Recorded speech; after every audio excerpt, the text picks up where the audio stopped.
Bonjour, petite vidéo aujourd'hui sur les coachs dangereux. Je viens d'écouter une capsule audiovisuelle d'une jeune femme qui fait du coaching et qui parlait de charisme. Vous avez remarqué que sur certaines capsules audiovisuelles, beaucoup de personnes se prétendent d'être coach en comportement, vous donnent des solutions. Et il y a beaucoup d'ambiguïté dans les propos qu'ils peuvent tenir. Parce que de mon point de vue, vous ne pouvez pas avoir la recette miracle, car vous ne pouvez pas avoir la prétention, si vous voulez, de connaître toutes les humeurs et toutes les philosophies de ces personnes. Et on va dire que votre comportement ne doit pas forcément refléter celui des autres. Ça veut dire que pour moi, c'est du formatage. Ça veut dire que vous avez des critères qui vous concernent, mais les autres, on va dire, ne vont pas forcément fonctionner comme vous parce que justement, ils ont eux-mêmes des humeurs et des philosophies. Et je vais prendre un exemple qu'elle a dit, cette coach, sur le dos droit. C'est vrai qu'on a tendance à dire dans le management que les personnes qui ne se tiennent pas droites ont plus ou moins des caractéristiques de personnalité. Et je vais prendre mon exemple. Moi, si vous voulez, j'ai une kyphose dans le dos. Donc ça veut dire que c'est une scoliose aggravée avec une kyphose. Ça veut dire grosso modo que j'ai un tassement en fait de ma colonne vertébrale qui fait un S et elle est légèrement de travers. Donc si je n'y pense pas, quand je marche par exemple ou quand je suis assis, je peux être courbé, voire même bossu. Et moi, je fonctionne énormément avec mes humeurs et mes philosophies. Il y a des périodes où j'ai beaucoup de choses à penser, j'ai de l'anxiété, j'ai des soucis, etc. Et je n'ai pas forcément le temps ou le réflexe de penser à ma façon, comment je vais me tenir. Je me laisse justement aller à mes réflexions. Donc ça c'est un exemple concret, mais ça ne veut pas dire non plus que je vais développer une certaine caractéristique de comportement ou de philosophie. Ça n'a rien à voir. Donc il y a beaucoup de formatage actuellement à travers les réseaux sociaux, parce qu'on est dans une forme de dictature philosophique et intellectuelle. Moi, par exemple, j'ai vécu en Suisse, et c'est vrai qu'en Helvétie, les gens là-bas, surtout dans les grandes entreprises, dans les, on va dire, les secteurs des DRH, c'est énormément discriminatoire. Et justement, ça ne veut pour moi rien dire. Un coach, c'est quoi? En fait, un coach, pour moi, c'est une personne qui va vous donner, on va dire, une analyse par rapport à son expérience et par rapport à une philosophie. Mais il laissera toujours une ouverture. Je veux dire, parce que si vous allez dans un cabinet conseil en management et qu'on vous dit, ben, la personne, si elle se tient comme ça, elle est peut-être distinguée, donc elle va peut-être pas avoir on va dire, les compétences par rapport à ce que vous cherchez. Si la personne elle a pris l'habitude de vivre comme ça parce que ça la repose et qu'elle-même elle a par exemple mal au cou et qu'elle est obligée de se mettre comme ça pour justement atténuer une certaine douleur, ça s'appelle la discrimination. Donc faites attention à tous ces coachs qui disent beaucoup de choses qui, de mon point de vue, sont assez discriminatoire, voire même contradictoire. C'est comme les guidons spirituels.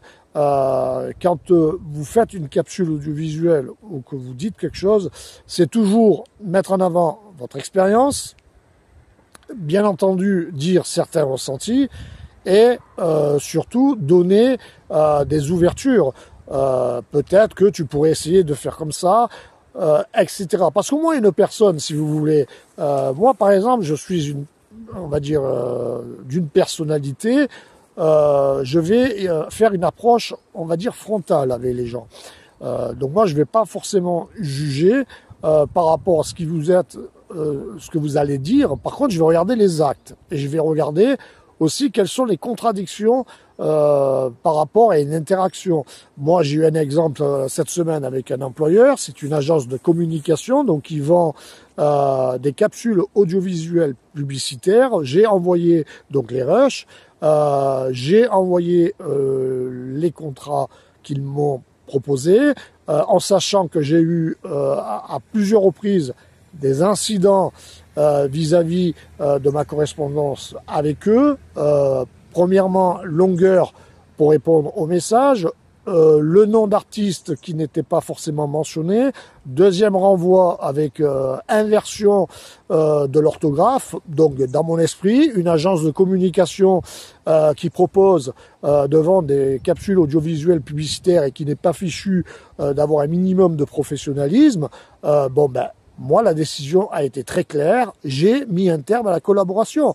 Et je regarde pas la personne, si elle est de quelle origine, comment elle me présente les choses. Moi, je regarde l'expérience que j'ai eue avec elle. Elle n'est pas concluante. Et en plus de ça, même si actuellement, je suis toujours pas payé de mon travail, moi, c'est sûr que cette entreprise-là, je ne collaborerai plus avec elle. Et les personnes avec qui j'ai eu affaire, qui ont un nom et un prénom, je les ai blacklistées, parce que j'ai beaucoup de mémoire et c'est sûr que je leur donnerai pas une seconde chance. Mais ça, c'est un exemple concret. Mais est-ce que... alors, je veux dire, peut-être que ces personnes, apparemment, elles ont beaucoup de boulot, certes, mais est-ce que c'est votre problème? Non, vous faites une collaboration et vous attendez un minimum de professionnalisme. Bon, l'attitude, je veux dire, la personne physiquement ou par rapport à son comportement, ça ne va pas donner, on va dire, telle et telle chose. Hein, on connaît cette réflexion, l'habit ne fait pas le moine, et moi je peux vous assurer que vous avez des personnes qui paraissent presque marginales, et quand vous discutez avec elles, elles sont extrêmement cultivées, elles ont une énorme richesse philosophique, elles ont beaucoup voyagé. Moi j'en ai rencontré une par exemple, il y a 2 ans, c'est une personne qui s'est retrouvée SDF à l'international, il a traversé pratiquement le monde à pied avec pas d'argent, il avait fait des conneries, je veux dire, il a fait même de la prison, il s'est vraiment retrouvé, on va dire, dans la rue pendant longtemps, et quand j'ai discuté avec elle, quand il m'a parlé de sa vie, je veux dire, c'est une personne qui a énormément pris d'expérience, et pourtant physiquement, je veux dire, vous vous dites c'est presque un clochard, alors que cette personne-là, quand elle discute, elle est très sage et elle a acquis de l'expérience et elle donne énormément de points de vue qui sont très pertinents. Je veux dire, et ça c'est un exemple parmi tant d'autres. Donc les personnes, les coachs qui prétendent, et on le voit souvent d'ailleurs avec les ressources humaines, à vous formater pour certaines attitudes, vous devez avoir tel timbre de voix, vous devez par exemple sourire, il faut que les fossettes des yeux se plient parce que ça veut dire que vous êtes sincère. Toutes ces genres de choses, pour moi, c'est discriminatoire, c'est très dangereux. Et pour finir cette capsule vidéo, pour moi, ce qui est très important, l'aura, l'énergie qu'il va y avoir entre elle et vous est importante. C'est vrai que les énergies, pour moi, sont pertinentes parce qu'elles donnent, on va dire, un fil conducteur, je pense, parce que quand vous n'êtes pas à l'aise avec l'énergie, en général, de mon propre expérience, ça ne va pas fonctionner. Mais ça ne veut pas dire non plus que la personne est malsaine. Elle a peut-être des soucis, elle est peut-être anxieuse, elle a peut-être pas confiance en elle. Donc il faut trouver, on va dire, une bonne unité de mesure. Lui proposer par exemple, je vous propose de vous voir dans quelques jours pour voir un peu ce qu'il en ressort, etc. Mais il ne faut pas juger au premier abord, et même avec l'expérience, je peux vous assurer, et là je parle en connaissance de cause, une personne qui veut vous faire du mal, elle va forcément utiliser de la ruse, et si elle a été formatée justement par des sociétés, conseils, voire même des personnes qui travaillent dans le renseignement, les services secrets, je veux dire, savent tout à fait former des agents justement pour adopter toutes sortes de turpitudes, pour faire de l'infiltration et pour prendre le contrôle de vos intelligences et de vous manager à leur guise. Donc il n'y a pas, de mon point de vue, de recette miracle. Et ça, c'est très important. Et pour finir, restez comme vous êtes, c'est le cœur qui doit parler et faites la différence entre vos humeurs et surtout vos philosophies. Passez une bonne journée.